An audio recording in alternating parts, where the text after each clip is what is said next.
втор ден молк на министерот за надворешни работи Бујар Османи, но и на македонската влада на изјавата на шефот на бугарската дипломатија Николај Милков дека во Македонија се враќа традицијата на палење, стрелање и насилство врз луѓе.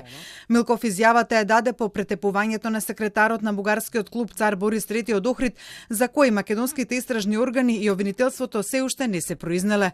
Османи, кој вчера ја премолчи изјавата стојки покрај Милков додека тој ја оцрнуваше Македонија, не ја искористи ни можноста во интервјуто потоа дадено на БНТ да му одговори на својот колега.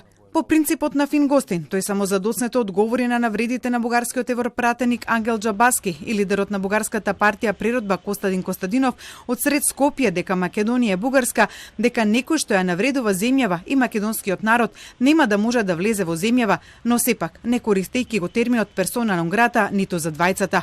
И премиерот Димитар Ковачевски денеска го прескокна одговорот на изјавата на Милков. Тој смета дека Милков треба да се дообјасни, но не кажа ни збор за обвинувањата на Милков кон Македонија, без оглед што на Ковачевски не му е јасно на кое време реферира Милков. Тоа што го кажува министерот за надворешни работи, јас детално ја видов неговата изјава, каде што тој алудира на некои минати времења.